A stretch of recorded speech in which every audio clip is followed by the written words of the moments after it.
Hi everyone, welcome to Must Read Monday. My name is Dabney. I'm the young adult librarian with the Twin Lakes Libraries, and I use they, them pronouns. For today's episode, I'm going to be reviewing some young adult books I've read this month. So one of my New Year's resolutions this year is to read one young adult book a week, and I've kind of stuck with that, so yay. So I'm going to go over those books and then show a few books that I've picked out from the collection that I'm interested in reading. So yeah, let's get started. First we have The Forbidden Book, and this is by the author of one of my favorite books from a couple years ago, When the Angels Left the Old Country. This one, I believe, is set in the early 1900s, which feels weird to say that, but set during that time period in, I believe, Ukraine. So all the characters, FYI, are Jewish, and so a lot of the plot kind of revolves around sort of like what's going on in the Jewish community at that time. And the main character, Sorrel, is going to be married. So she's 17. She does not want to get married at all, and she decides to run away from home. And after she runs away, she cuts her hair, disguises herself as a boy, and meets Sam, who's a peddler.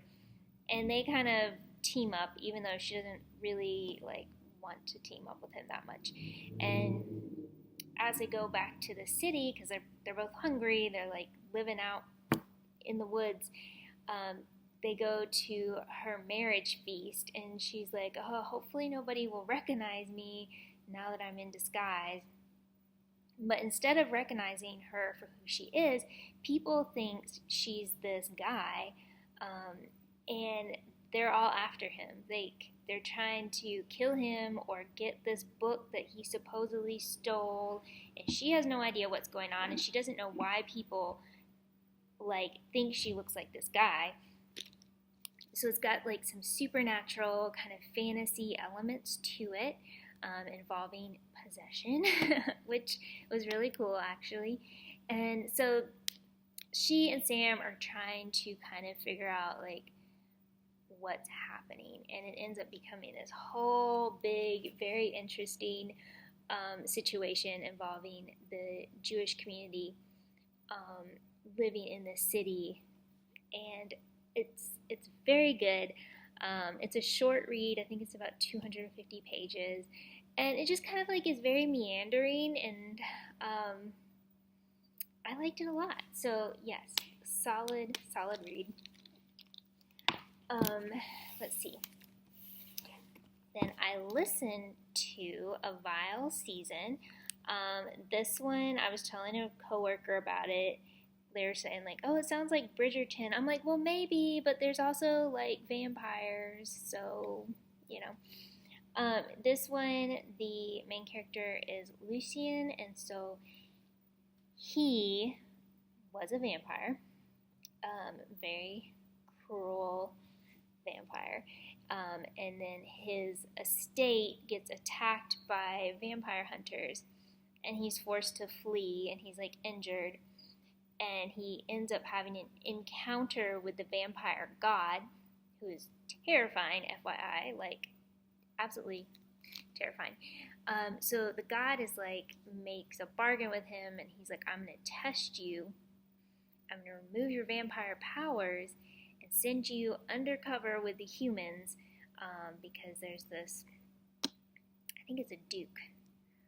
Duke's son is getting married, and he's having a competition to see who he's going to marry, and it doesn't matter gender, sexuality, it doesn't matter. Everyone's okay with everything. Kind of a world where period typical homophobia and racism don't exist. So anyways, Lucien is going to go and try and win the competition and marry the Duke. And if he does this, he's going to get his powers back. But he's like, oh, that's too easy. I'm also going to find out who all these vampire hunters are, and I'm going to make all these connections. However, as he is infiltrating this human society, he starts having his old human emotions reawakened, and starts caring for these humans, and the person he starts having feelings for is not the Duke, so that's also a problem. So yeah, it's really good. And there's also like people from his past showing up, and he's kind of having to reckon with like all the terrible things he did as a vampire. And wow, there's like this whole conspiracy, and there's the hunters still at large. There's like a lot of drama. It was very good.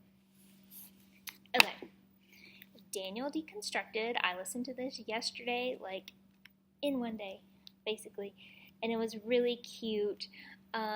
Sometimes like reading contemporary YA, I can get very anxious because I don't know, sometimes it just hits closer to home than like a fantasy story. So I was like kind of worried about this because the main character, Daniel, he's decided that his best friend Mona should date the new kid, Gabe, who is non-binary.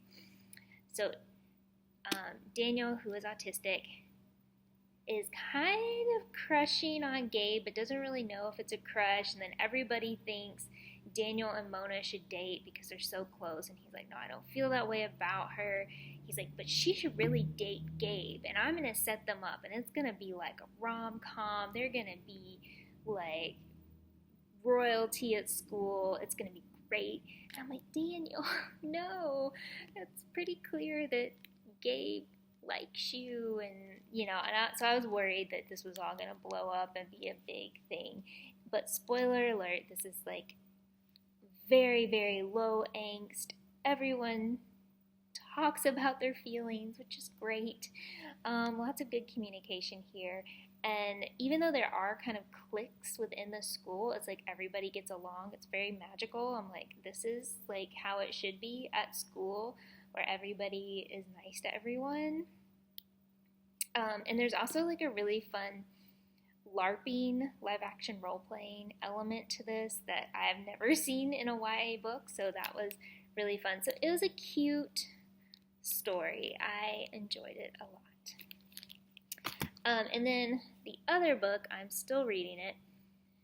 We don't have a copy yet, but I'm gonna order it. I'm mad at myself for not ordering it sooner. I don't know why.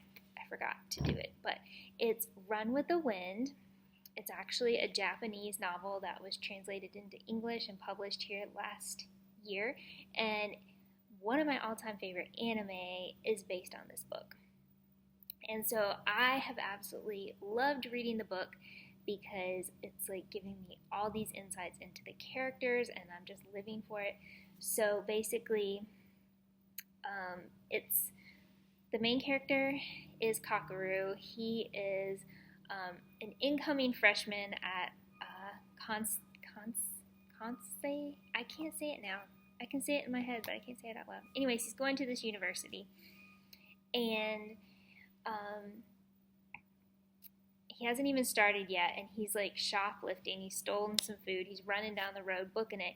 Who should come along but Haji, who is also at this university, who's an upcoming senior.